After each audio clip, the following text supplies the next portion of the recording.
Welcome back to another edition of Our City.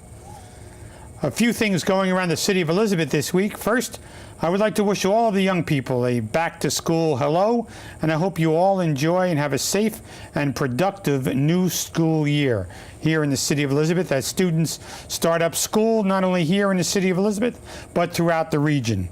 A few things going around the city of Elizabeth this week. On Wednesday, September 3rd at 12 noon, I will attend a presentation for some of the seniors in our community about emergency preparedness. It is titled, Are You Ready? This event will be held at O'Donnell Dempsey Senior Center and is located at 622 Salem Avenue. Assemblywoman Annette Quijano, who is the Assembly Chairperson of the Homeland Security Subcommittee, will be there in order to work with our seniors. She will also do other events at other senior centers throughout the month of September. On Friday, September 5th at 6 o'clock, I'm going to join members of the Bailey Avenue Block Party Committee, one of the oldest block parties in our city, and the rain date will be Saturday, September 6th. And on Sunday, September 7th, which is a subject of the first part of this evening's show at 12 noon, will be the 9th annual Salvadorian Food Festival. It is hosted by the Salvadorian Solidarity Committee of New Jersey. And it will take place on the Bank of America property.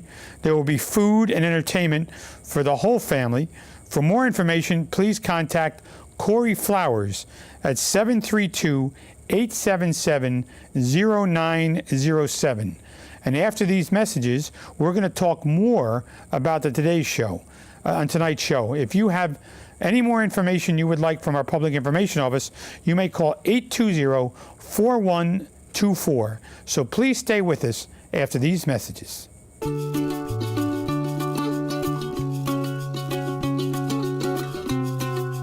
Why do we like it here? Let's just say the reasons are diverse. Kane University. Welcome back to our city, and I'm pleased to be joined by Ms. Reina Valenzuela, who is a member of the Salvadorian Solidarity Committee of New Jersey. Reina, welcome to the show. Thank you, Mayor. Thank you for having us today. Now, you've been on before. Yes, I have. You're like a regular. If you say so, must be, right? So, Reina, tell me, first of all, a little bit about yourself. Well, I'm from El Salvador, and I'm a member. You born there? Born in El Salvador. I came here when I was 15 years old. Okay. And I'm a member of the Salvadoran committee. It's Comité Solidario de New Jersey. And I'm in charge of PR and marketing for the event, which is our main fundraiser, the food festival, Salvadorian Food Festival. It's going to be our 9th year this year. Oh, you do a great job. I mean, I enjoy. Everybody's wearing blue. You have to wear blue to get in, right? And white, yes. Blue and white. You have to wear blue and white to get in. So dress code. Dress code. Yes. Blue and white shirts. That's absolutely mandatory. I know. So, have you been involved in this effort for all 9 years? Well, I am one of the founders. We started with the support of the Salvadoran Consulate, and the committee has taken the event, and the last 9 years we have from the very beginning supported community activities and helping senior citizens in El Salvador. So this has become the main fundraiser for our organization. Now, the history of the Salvadoran Food Festival, was it always in the same location in the city of Elizabeth? Yes, we have been hosted by Bank of America for 9 years now. And it started off as the purpose of sharing our culture, the music, the flavors, the food, of course. But has become the primary purpose also of raising funds for the projects in El Salvador. Now, you said food. And everywhere you go in this festival, there's food. Yes. So tell us about the staple food of the Salvadoran community. What's the most popular food? Well, we are well known for the pupusas, but we have other treats like tamales and atol and pastelitos and but other people make that, right? Well, very not different. Good as the Salvadorians, not so much the name. It's just the flavors are different. The way we make it is different. So come on over and enjoy all the different typical dishes of El Salvador. Tell us what a papoose is. It's a handmade tortilla, no machines allowed. And it Why? has, Why? because the tradition is that they're made on the, by hand, and the filling could be chicharrón, which is fried pork, or cheese, or a combination of both, or beans. And then we got really creative and started making them of all kinds of fillings, including, shrimp and cheese. And so you have to go out of the comfort zone and try different things with the pupusas. I do. Do you put hot sauce in there? Like we have the hot Colombians sauce. pour their hot sauce in the empanadas. Do you make hot sauce? We have hot sauce. We have regular sauce, tomato sauce, that we add to the curtido, which is our version of. It's like food relish. It's different, and it has that flavor of the name of it. I forget. You're going to come back to it then. I have to. You have to, because the Salvadorians are going to say you forgot the best food. The tamales. The tamales. The curtidos, yes. The tamales are made with beef. Yeah, we have beef and chicken tamales. Okay. We also have the cornmeal tamales that are very, we are the children of the corn, so most of our Children of the corn. Yes. The Mayan, the children I know, of the the corn. Mayan. And That's how the Americas got the corn, right? Yes. Yeah. And we have most of our dishes have something made out of corn, whether it's a drink or a meal. Okay. And the participants this year, tell us about some of those participants. Well, we have a variety. We are adding new performers, and we have a band that's called. We have this band. They're youth. It's the bands are really good. Yeah, but this year we have El Profeta. It's an orchestra. No music before 1 o'clock No, for churches. no Okay. music before 9 o'clock. 1 o'clock. Before 1. 1 o'clock. Yes, sir. So El Profeta is an orchestra that has been formed by the youth of different countries, not just El Salvador, and they play beautifully. So we have over 12 performers, including clowns and singers, soloists. So you will be enjoying different sounds and flavors in this event. Now, you do a lot of the PR and the marketing for this, but who actually does the organization of this event? It's the Comité Solidario de New Jersey. The group is very dedicated to making this happen because we have that commitment with the projects in El Salvador. So it's a group of volunteers. Cory Flores is one of them. Mirna Farfan, Julia Estel Rodriguez, Carmencita Rodriguez. So we have several committed people that have been from the very beginning involved, not just in the organization of the event, but also in the delivery of the services in El Salvador. And it must be welcomed in El Salvador that you're taking the time, those of you that have come to this country, to help the native country. Absolutely. They are very grateful, and they also participate because we work with senior citizens. We have some recreational events for them there too. And the Solidarity Committee is made up of Salvadorans not only in this area but throughout the state?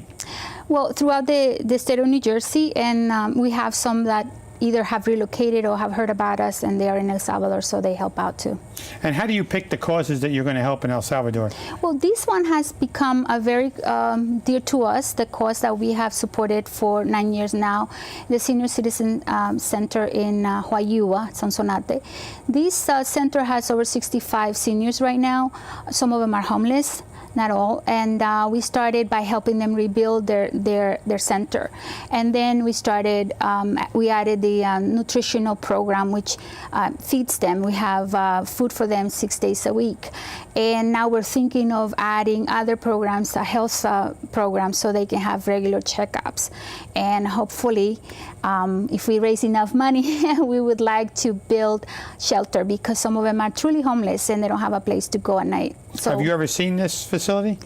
Oh yes, You've I've been there. Okay. When we make it a point that at least one of us will travel to deliver. Some of the images are actually in our website, comitesolidarionj.org, and you can. Could you say that website again?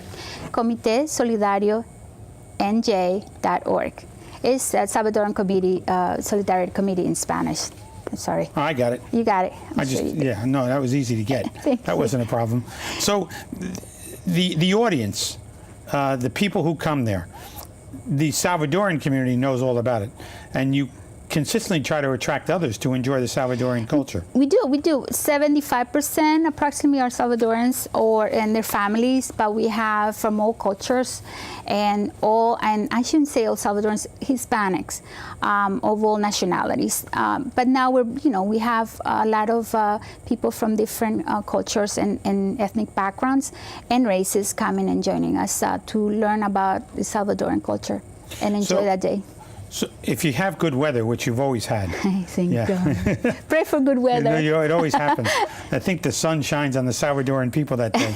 But you also have the TV stations, and you have print media there as well as social media. So you really get the word out at this event. We do. I mean, one of our major efforts this year has been to get out on social media, to get our website redone, and get the word out so people who don't know that we have been doing this for 9 years in Elizabeth can find out and come and join us. It's a beautiful event, and we have people streaming in and out all day long because, we start with the food early on, but then after 1 o'clock, the party really begins with the music. And the Salvadoran community, I know you're not part of the consulate in this event, but they have a consulate here in the city of Elizabeth. Yes, in fact, they were, they were key to the startup of this event because the committee came together to help El Salvador. And that's how we started the committee, and then we said, let's have a fundraiser. And this is not just a fundraiser, but a fundraiser as well. And that's how we got started. If people want more information besides the website, is there a phone number they can call as well? Yes, Corey Flores. And I gave that phone number earlier. I have Corey Flores' number. Yes, you do. Yeah, and I announced it in the very beginning. And he... It's 732-877-0907. So, Raina, I want to thank you for taking the time to join us on the show this evening. Thank you so much. And I look forward to seeing you on Sunday. Yes, you're coming, right? I'm coming. I'll be there. What time you want me there? 2 o'clock or later? 4 o'clock? Well, 2 o'clock is fine. 3 o'clock? Let's make it 4. You want me there at 4? Yeah, so it's not so hot. Okay. Yes. I will be there at 4 o'clock that day. And thank you so much. We'd like to thank you and the departments of the city, the fire department, the police department. They're very, very helpful. And all the volunteers and the performers who donate their talent and their time to this cause. And I thank you for taking the time to join us on the show. Thank you so much, Mayor. For Raina Valenzuela, please stay with us after these messages, where we'll be with Mary Faith Shamil, the library director in the city of Elizabeth. Welcome back to our city. For the second half of this evening's show, I'm pleased to be joined by Mary Faith Shamil, who is the executive director of the Elizabeth Public Library System. Mary Faith, welcome to the show. Thank you. I'm happy to be here. You haven't been on yet, have you? Yes, I have. You have, okay. You might have been. Were you on with me or Alonzo? I was on with you and Alonzo, too. Okay. Yes. So you're an old pro at this. Absolutely. So the library this summer has been an exciting summer for the library. Yes, it has. And also some challenges with the library. Yes. So tell us, first of all, what's been going on at the library this summer?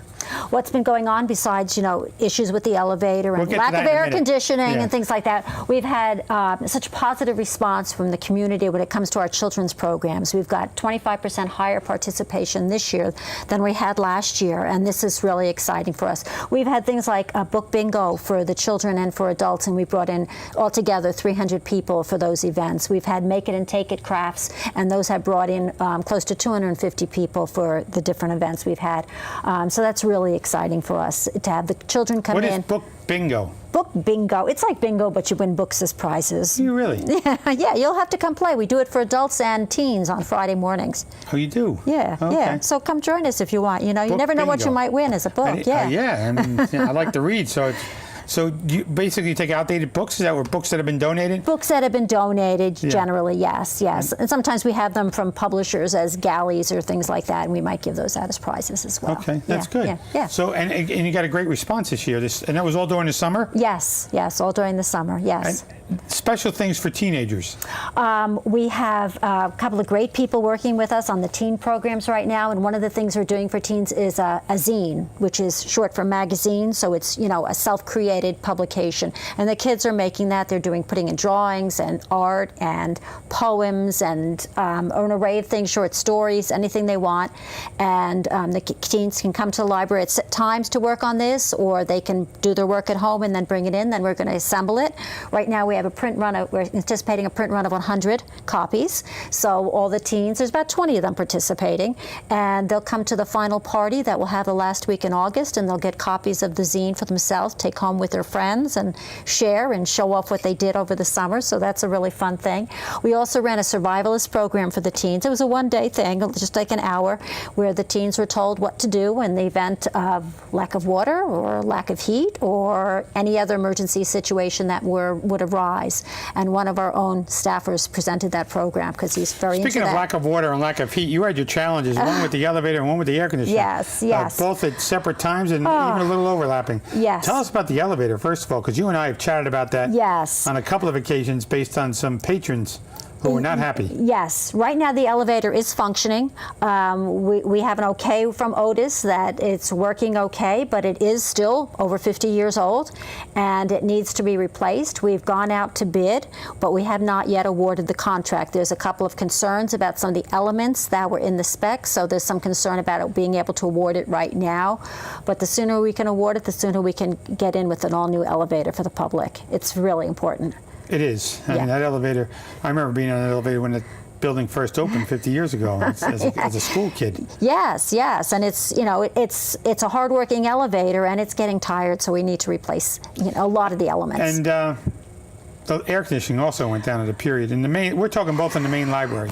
Just in the main library, both of those events, yes. And that was really hard. It seems like it's always the air conditioner goes down on the hottest day of the year, the most humid days of the year. In the main, we closed usually around noontime. Some days we tried going a little bit later, but we triaged staff out to other locations, and we made sure other locations would be open longer hours so that the staff wouldn't, you know, suffer from heat stroke, nor would our population coming into the building suffer from heat stroke, because it got very hot. We had temperatures that were registering close to 90 throughout the building, and we were very concerned for our computer system, our servers that were in the computer room, because that room was close to 80, and we were really, really worried about, you know, lack of air conditioning for people is one thing, okay, but when you might ruin hundreds of thousands of dollars worth of equipment, it becomes a really urgent matter. And so, Mary Faith, one of the things that's going to happen as we approach September and we move into the middle of September as well is it's library card sign-up month. Yes, it is. So it's a big marketing, promotional, get people to use the library. Why September? Why September? Kids go back to school, and we want parents of children to know that the best school supply you can have is your library card, because it's going to give you access to so many other things. It's going to give you the databases that we have. It's going to give you the books and materials you may need for your classes. It's going to give you our trained librarians to help you with some of your research projects. And a lot of the things that you could get with your card, you don't just need to be in the library to access. You can be at home. So some of our databases, things like the World Book Encyclopedia, kids can log on with their card and they can still get that research information while they're at home. The American Library Association likes to refer to the library card as the smartest card. The smartest card you'll carry in your wallet is your library card, because it will lead you to so much information. So, now, Mary Faith, you've been in library science for a lot of your career. Yes. It's changed a lot. Yes, it has. People talked about libraries going out of business with the invention of the computer. It's actually driven up business. I think it has, though we continue to see a lot of people coming in for books. We're seeing a very large number of people coming in to use our computers because they may not have them at home. The internet is not a cheap, we think of it as a necessity, we think of it as a utility, but not everyone can afford that utility at home, so they come to the library to use it. They come to the library to print out documents that they may need for the courthouse that's right across the street. So we see a lot of usage that way. And then people use it for entertainment purposes as well. They're coming because they want to stream some videos. They may not have a smartphone in which you can do that, but they come to the library and they're able to access. And even though the library is free access, there are sites, porn sites and other things that are restricted, correct? Of course, yes. All of our computers are filtered in the children's room. So that's why we tried to limit the computers in the children's room for children only. But still, if you were to come into the library and you try to access sites that aren't appropriate, we let you know that they're not appropriate, because there could be children wandering around. There could be people that are offended. So we do have to maintain community standards when it comes to things like that. And the library is conducting a survey about weekend hours. Tell us about that. Right now we're open 6 days a week. One of the most popular days of the week for libraries across the country is Sundays. The world is not still a 5-day week. You know, people don't just work 5 days a week. They work on Saturdays, they work on Sundays, and people want to have access to the library on Sundays as well. So one of the things we're doing right now is getting a survey. We're trying to see if people would be interested in coming to the libraries on Sunday, finding out what they would like to do if they came to the library: attend a program, use the computers, check out books, a quiet place to read, all those various options. And then we're also trying to see if there's particular hours that they would find most beneficial to them. Would they want to come in the morning? When do they want to come in the afternoon, or a combination of the two? We're thinking that it's important to be available when the community wants us, and that's what we're trying to establish. We're trying to establish if it's important for us to be open Sundays, and I have to be honest, we're not looking at opening the main library on Sundays. It's too big a building. It would not be cost efficient. We need a minimum of 10 to 12 people to open that library on a Sunday. But we could open the Elmora branch on a Sunday, and that might require only 3 staff. But it still might make it a very popular facility for the community there. So that's what we're looking to see. That'd be an interesting process. Yes. You know, because there's colleges offering classes at midnight. In order to deal with people who work odd hours. You're not teaching at midnight, are you? I am not, nor will I. But there are colleges that will offer classes at odd hours. Just to fulfill the need. Just to fulfill the need of. Right. So that's an interesting thought process. And the library website as well, how's that doing? It's doing very well. We're now tweeting. You can follow us now on Twitter. We're also doing Instagram, and we of course have a Facebook page, and we have our website, and you can access all of that through our library app as well. So you can look into getting that free app if you go to any one of the app stores. So tell us about the new projects going on at the library. New projects. We're finally going to be installing new doors at our Rahway Avenue entrance with some county funds and a matching grant from the city. So we'll have automatic opening doors both at the street side and when you actually come into the library. We're really excited about this because I know it's a long overdue ease of access issue from so many people. If it's mothers with kids in strollers or just small children who are walking, it's anyone who has any kind of handicap needs, so they can get through the door without having to manipulate the door, manipulate whatever they're carrying, and get in at the same time. I think it'll make life a lot nicer for everyone. One of the other things that we've done recently is we've upgraded our catalog, so now you can see our catalog not just in English, but in Spanish and French as well. I think that's a real service to our community. Mary Faith, I want to thank you for all the efforts you're doing in upgrading the Elizabeth Public Library and the whole system as well. I'm thrilled to be here. We appreciate your leadership, and thank you very much. And thank you. Keep working with those kids. It's important. I know. Thank you. I know. Thank you. For Mary Faith Tremillo and for Reina Valenzuela, I'm Chris Bolwage. We'll see you next week on another edition of Our City.